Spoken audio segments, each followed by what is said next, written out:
Hey Ben, this Bryce. What's going on? Hey man, what's going on? What's happening? Well, Trump's taxes is that's just wild, and his plan is even worse. And I was laughing at your rant that you gave because like how the government is. The tax is insane.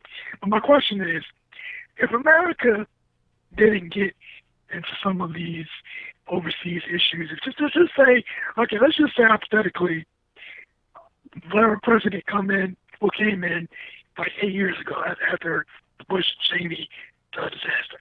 Okay, if Obama came in, but anybody, if they came in and said, okay, you know what, America, we're changing our policies, we pulling everybody out, we making all these changes, and all hell breaks loose overseas, and then everybody turns to us looking for help, but we say, listen, we really can't, really not trying to get involved. We're making a whole change of things, I guess, outside of the treaties, or, maybe things we could do even with that. What do you think, how do you think things would be if we Oh just man, can't, I mean, it's the political science question of guns or butter, right? I mean, what are we going to use our money for? Are we going to use our tax dollars for weapons, or are we going to use our tax dollars for basically butter represented human investment, human capital? What are we going to spend? Where are our priorities? And that so not only would our priorities be indicated, thanks for the call, Bryce. Not only would our priorities be demonstrated by our propensity to use our money for war, but it's also indicated by our tax policy. The only thing that matters. The only thing that matters out of all of the political spin and all the political arguments, honestly, is what does our tax policy say? Because that will tell you what are we interested in changing the future for to end global warming or to reverse the effects of global warming. Are we interested in investing in our infrastructure? We can tell all of our so our priorities can be told. Here's the other thing, and I'm sorry, my brain, I had like 30 different thoughts right there that one moment. Forgive me.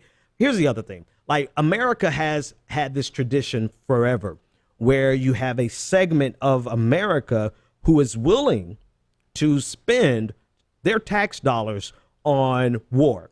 I believe there was a slogan during the Civil War. They said, essentially the essence of it was, we'll take taxes for defense, but not 1 cent more. That was like a slogan, give or take. It was paraphrased. Taxes for defense, but not 1 cent more. So you always have had in American history people who were willing to see all of their money go to war, quote unquote defense, and nothing to the general welfare, right? Nothing to promote the general welfare, which is, not codified, but enshrined in our American founding, the founding of America. That's because you have people who have structurally benefited from the very beginning, who don't need anything from the government but for you to protect our borders, but for you to advance our economic desires globally, to forward. Do you realize, I hear a lot of people say we want to end empire, right? And I get it.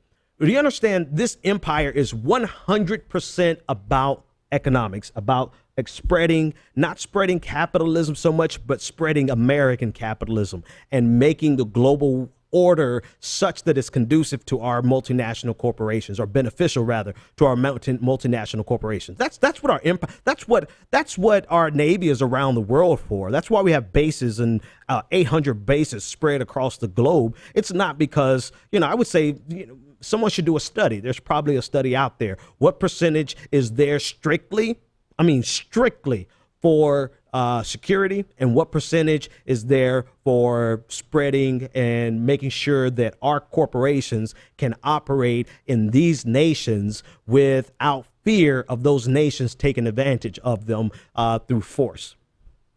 That's the entire point. So what would our world look like if we took that, how many trillions of dollars that we spent on this war, on these wars, it would not even take a fraction of that to send an entire generation of people to college, to pay for college.